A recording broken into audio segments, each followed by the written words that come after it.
Hi everyone, my name is Natalie Ledwell and this is The Inspiration Show. Today on the show, my special guest is going to be talking about our brain and actually how he has a new book coming out called The Better Brain Solution, which we're going to be talking about. But before I introduce my special guest, I just want to remind you that if you are watching this show live on Facebook or later on our YouTube channel, don't forget that after the show is over, if you click the link below this video, you can take my 30-second quiz to figure out what is holding you back from success. So please let me introduce my special guest, Dr. Stephen Masley. Hi, Stephen. How are you? Hi, Nat. Great to see you. Yeah, great to see you as well. Now, Stephen and I actually bumped into each other at a wedding recently, and he was telling me about his new book, The Better Brain Solution. And I'm like, we have to share this information with our community. Such important information for us to know. So why don't we start first, Stephen, with your background and your story and what it is that you do. Well, I'm a physician, nutritionist, trained chef, author. I write books, and I've done like #1 health and wellness show on public television, trying to reach out and help people transform their lives. Yeah. So my story, doctor's home where I thought people went to the hospital for surgery and all these procedures, and I didn't want any part of it. I dreamed about being a doctor, prevent people from going to the hospital. And that's been my life's work. And now I work in a clinic where we do optimal health assessments. We look at nutrition and fitness and stress management. And really, how can you use food and nutrients and exercise to get rid of most of your health issues? And we publish data and we can actually say, wow, this program, your brain gets sharper, quicker, you can shrink artery plaque. You can transform your life, and that's really inspirational, and I've been really blessed and lucky to be part of that. Yeah. So tell me some of the things that you're measuring at the clinic and some of the results that you've been seeing. Well, we measure brain processing speed. We have people do a computerized test, looks at their memory and focus, attention, their ability to jump from task to task, and we've seen a 25 to 30% improvement in brain processing speed. That'd be like someone improving your computer and how much more work you could get if your computer worked faster. Well, that's true with your brain too. And if you're improving your brain speed, then you're preventing memory loss, which is the scariest disease in the Western world today. So I think that's just incredibly important. We've shown that people can shrink artery plaque, that we've had people arteries were literally 10 years younger. Their medications improve their blood pressure, blood sugar, cholesterol. But I think the biggest thing is they feel better. They have more energy. They sleep better. Even their sexual life gets better. And what's wrong with that? Absolutely nothing. So I know in the book, The Better Brain Solution, you actually do cover 5 steps that help us have a better, sharper, $6 million man, brain function. Can you go over those 5 steps for us? Well, the keys are adding the correct foods. And what foods should you avoid? That's step 1. Step 2 are meet your key nutrient needs. What are the essential nutrients that your brain doesn't do well without? And by avoiding those deficiencies, it helps prevent memory loss and improves your brain function. 3 is about getting fit, because we know when you add aerobics, you rev up your heart rate, you speed up your brain. And we also know when you lift weights, that weightlifting actually, you're not just making your muscles bigger, you also enlarge your brain at the same time. It's pretty amazing that the same factors that cause muscles to grow makes your brain grow. Step 4 is stress management, that if you don't manage your stress, there's a lot of stress out there. Your cortisol goes up, and cortisol shrinks the brain. People manage their stress proactively with key steps to reduce the stress. I want you to have purpose and challenge. I'm not trying to get rid of your stress. I just want you to proactively manage it. And last, not least, there's some toxins out there, and we should be avoiding those toxins. So it's really about the right food, nutrients, activities that gives you a better brain, and what are the easy steps to do to achieve that. Yeah, and this is what I love about the book, because it's not like we have to go through this really stressful regime of, a whole bunch of different things. What you're giving us is some simple solutions on how we can, incorporate these things into our everyday life to really improve our brain function and our memory. And which, let's face it, we all want to do that. So let's talk a little bit about the food. So what are the kind of foods that we want to avoid, and what are the kind of things that we want to be incorporating into our diet? Well, the number one thing increasing the rate of Alzheimer's and memory loss today, in general brain dysfunction, brain fog, is too much sugar in our diet. When we eat sugar, or for that matter, flour, anytime you grind a grain into flour, it has the same response as just eating table sugar. So whether it's whole wheat bread, breakfast cereal, table sugar, they have the same reaction. That really disrupts brain cell function. Your cells in your brain more likely to die. So cut out the sugar and flour. But what are you going to add? Well, we definitely, the keys are clean protein, smart fats, carb or high carb diet, but you've got to eat these plant pigments. Plant pigments are fantastic for your brain. Things like vegetables, like green leafies, beets. We want cherries and we want berries because those pigments protect our brain. They lower inflammation. People who eat those kind of foods, their brains are at least 11 years younger.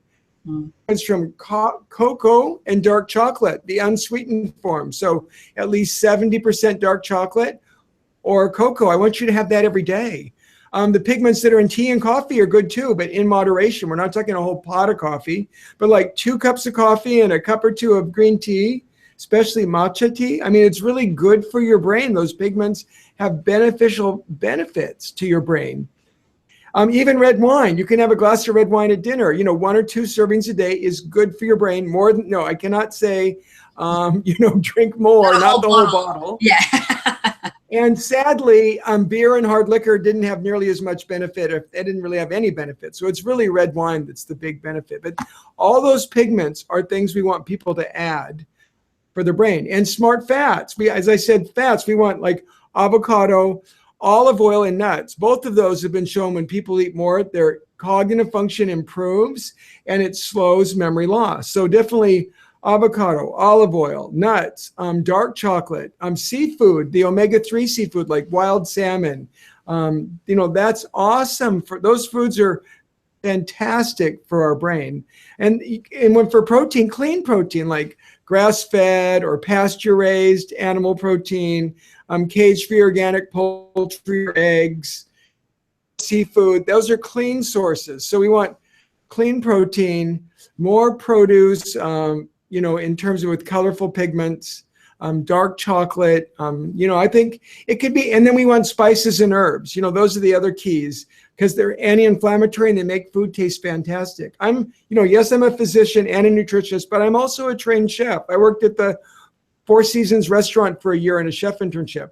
I want your food to taste fantastic. It should be easy to prepare, nourish your body, brain, and soul, and be delicious. I'm really into delicious, awesome food.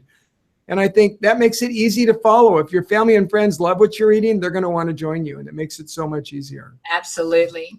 So we know about the foods that we should be eating. We know about the couple that we should be avoiding. Exercise, I think, is pretty self-explanatory, something where we're getting the blood flow, obviously doing some kind of weight training. I love how that builds our brain as well.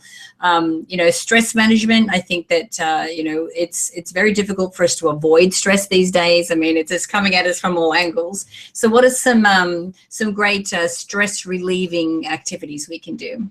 Well, a workout really helps. When you get rid of that, when you start sweating, you're really burning off stress. A good night's sleep is just essential. Enough sleep so you feel rested, and the quality is as important as the quantity. Most people need 7 to 8 hours.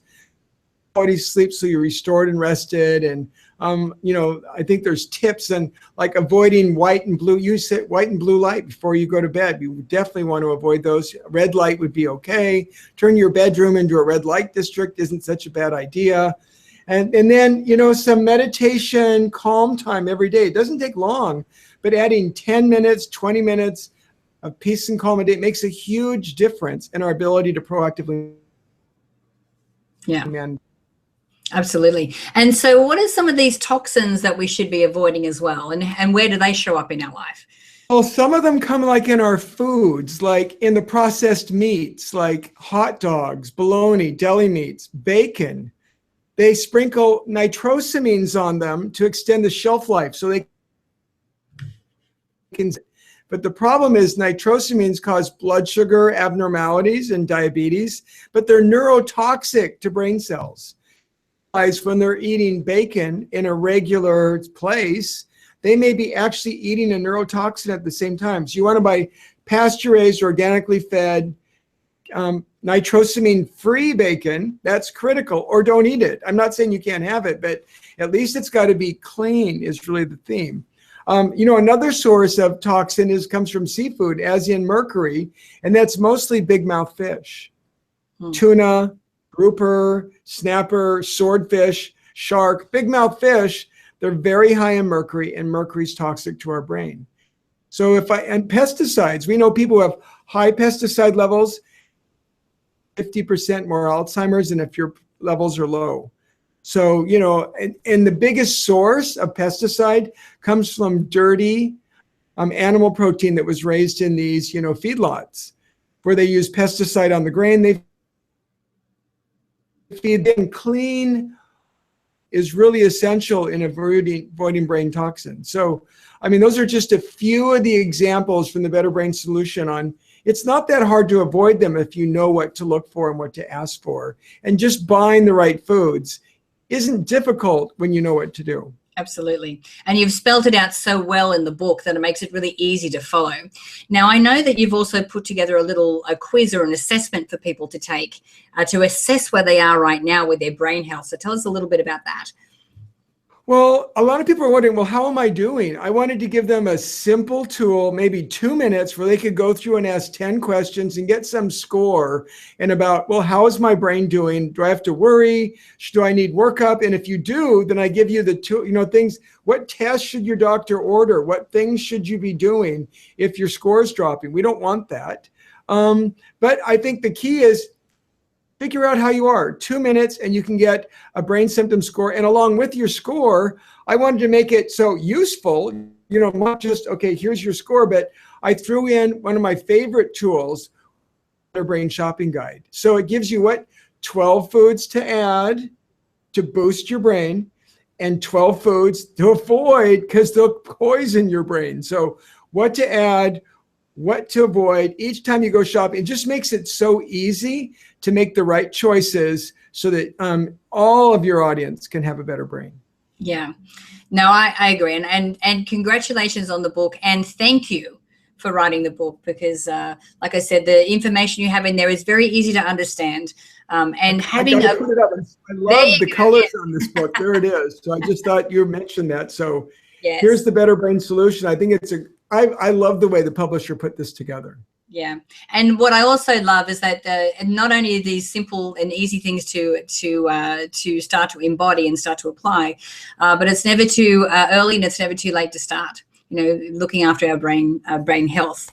So, Stephen, thank you for joining me today. Now, guys, there will be a link underneath the video or the banner to the side where you can actually click on that link to go through and do that assessment, so you can actually see where your brain health is and really get that, that laid out guide of what kind of foods we should be eating and incorporating. So, thank you for your time, Stephen. It's so great chatting to you today. Thank you, Nat. It was a pleasure to be with you today. Yeah, awesome. So, guys, I encourage you to share this video. Let's get the word out there about how important this message is. And you can do that by clicking the Facebook and the Twitter share buttons on this page. And don't forget, after the show's over and after you've clicked on Dr. Stephen's link, take my 30-second quiz so we can really figure out what's holding you back from success.